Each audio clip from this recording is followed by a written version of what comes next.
नमस्कार, मैं हूं नाथूलाल। आप देखना शुरू कर चुके हो टुडे न्यूज। हमारे साथ बातचीत करने के लिए कांति भाई आदिवासी है। तो सर, सबसे पहले हमारे चैनल में आपका स्वागत है। सर जी, सबसे पहले आपका हमारे चैनल में स्वागत है।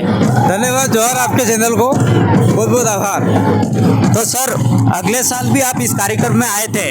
अगले साल की तुलना में इस साल 50% लोग हमको और बढ़ते हुए दिखाई दे रहे हैं। देखिए, यहाँ की संस्कृति है जो सबको लुभाती है। तो कहीं संस्कृति विलुप्त होने के कगार पर थी, लेकिन हमने आदिवासी परिवार के नाम से एक विचारधारा फैलाई। उसके आधार पे पूरे प्रदेश में लोग वापिस अपनी संस्कृति की ओर लौट रहे हैं और हर साल संख्या में बढ़ोतरी हो रही है। जो गैर नृत्य है वो हम जो बिल प्रदेश एक राज्य की कल्पना करते हैं, तो गैर नृत्य आदिवासी का गैर कार्यक्रम है वो राज्य स्तरीय का दर्जा प्राप्त होगा उसको, और होगा नहीं होगा लेकिन हमारा तो राज्य स्तरीय का दर्जा है। तो धीरे धीरे लोगों की संख्या में बढ़ोतरी होगी, कमी नहीं होगी। तो सर, इस कार्यक्रम का होली मिलन समारोह या फिर आप कहते हैं फसली उत्सव कार्यक्रम ही नाम क्यों लगा? और भी नाम आपको लगा? और नाम है ही नहीं इसके, दूसरे बेकार लोग हैं वो गलत नाम देते हैं। उसका गैर नृत्य आज से नहीं है, गैर अनादिकाल से हमारे बाप दादा खेलते आए थे। और आज खेतों में फसल कट के तैयार हो चुकी है, तो फसली उत्सव के नाम से भी इसको हम लोग देश में जानते हैं। तो आजपुर ये पूरे प्रदेश में खेतों में जो गेहूँ, आपका चना और सरसों जो भी फसल थी वो कट के तैयार हो चुकी है। इसलिए ये फसली उत्सव और गैर नृत्य का कार्यक्रम बड़े धूमधाम से मनाया जाता है। तो सर, एक हम देख रहे हैं अभी सोशल मीडिया पे एक वीडियो वायरल हो रहा है जो जोधपुर की घटना बताई जा रही है। वहाँ पर भी अभी आंदोलन चल रहा है और आदिवासियों पे दिनों दिन अत्याचार बढ़ते जा रहे हैं। सर, इस पर आपका क्या संज्ञान? देखिए, जहाँ जहाँ आदिवासी अपने संवैधानिक अधिकार, संस्कृति, कल्चर को लेके जागरूक है, एकता में है, वहाँ पर कोई अत्याचार नहीं हो रहा है। और जो जहाँ अत्याचार हो रहा है वहाँ पर आदिवासी एकता में नहीं है। और हम लोग यही पूरे राजस्थान के आदिवासी नहीं, पूरे भारत के आदिवासी को संदेश देना चाहते हैं आपके चैनल के मार्फत से कि जहाँ आप लोग बिखरे हुए हो, आप विभिन्न पार्टियों में, विभिन्न संगठनों में, विभिन्न धार्मिक क्षेत्र में बटे हुए हो, वो आदिवासी के नाम से एक हो जाओ, तो आपको कोई प्रताड़ित नहीं करेगा, कोई अत्याचार नहीं करेगा, कोई शोषण नहीं करेगा। अगर एकता में रहोगे तो आवाज़ करने पर हम लोग तत्काल आपके पास में उपस्थित रहेंगे। अगर आप एकता में नहीं रहोगे तो हम कैसे आ पाएंगे? तो सर, इतना संघर्ष के बाद आज ये कारवा आप देख रहे हो, ये कारवा कहाँ तक पहुँचने वाला है?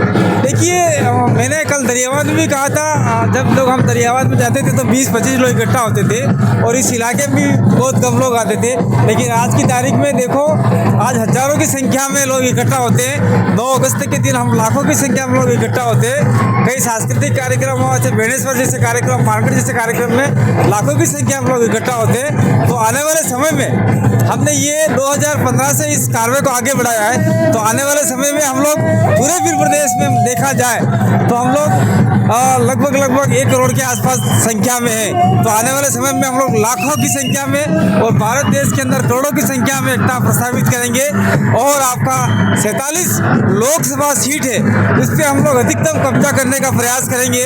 और जहाँ जहाँ आदिवासी बहुल्य है, जैसे आपका दक्षिण राजस्थान की 17 सीटें हैं और राजस्थान की 27-28 रीजनल सीटें हैं विधानसभा की, तो हम लोग चाहेंगे कि अधिकतर सीटें हम लोग जीते और मुख्यमंत्री बनाने के लिए हम लोग, हमारा समर्थन के बिना मुख्यमंत्री नहीं बने, ये हम लोग प्रयास कर रहे हैं। और मध्य प्रदेश, गुजरात, राजस्थान, महाराष्ट्र और छत्तीसगढ़, झारखंड, उड़ीसा और पूर्वोत्तर राज्यों में हम चाहते हैं कि आदिवासी का प्रभुत्व अधिक हो और वहाँ आदिवासी के बिना कोई सत्ता नहीं बन पाए। तो सर, जैसे हमने ये प्रोग्राम देखा, इसी प्रकार अलग अलग प्रोग्राम होते हैं, वहाँ लोग कई झगड़े होते हैं, दारू पी के भी आते हैं। ऐसा यहाँ पर हमको एक व्यवस्था दिखने को मिली। यहाँ पर देखिए, हमारे यहाँ पे अनुशासन है। कोई आदमी दारू पी के आया भी होगा तो वो एहसास नहीं होने देगा कि मैं दारू पी के आया हूँ। अगर दारू पी के आया है तो भविष्य में उसको हमने एक नियम बनाया है कि वो हमारे किसी कार्यक्रम में उपस्थित नहीं हो सकेगा और उसके मौत मरण में हम लोग नहीं जाएंगे, वो गांव से बाहर कर दिया जाएगा।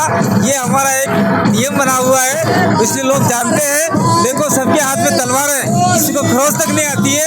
इतना अनुशासन हमने बना के रखा है, ये हमारे पुरखे अनुशासन देके गए, इसी को हम लोग आगे फैला रहे हैं। सर हमारा एक लास्ट सवाल है, जो इतने दूर दूर से दर्शक आए और आपको चाहने वाले और हमारे ऑडियंस है, उनके क्या संदेश देना चाहोगे? देखिए, इतने दूर दूर से दर्शक आए हैं, जो मेरे चाहने वाले हैं, आपके चैनल को देखने वाले हैं, उनके लिए हमारा एक ही संदेश है, आदिवासी एकता में रहो, सांस्कृतिक रूप से तैयार रहो और संवैधानिक अधिकार के लिए एकता में आके लड़ो। और निश्चित रूप से आपके साथ में शोषण अत्याचार होगा तो कांतिभाई आदिवासी हर समय आपके साथ में उपलब्ध रहेगा।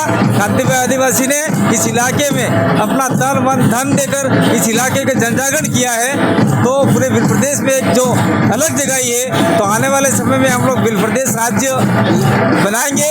आप सभी का साथ सहयोग चाहिए और जहाँ पे भी आपके साथ में शोषण अत्याचार होगा वहाँ मैं उपस्थित रहूँगा, लेट ही सही लेकिन आपके बीच में आ जाऊँगा। ये आपके चैनल और चाहने वाले के लिए मैं मेरा संदेश चाहिए। धन्यवाद, आभार, जोहार। सर आपने हमारे लिए इतना समय निकाला, बहुत बहुत धन्यवाद। बहुत बहुत धन्यवाद, आभार, जोहार।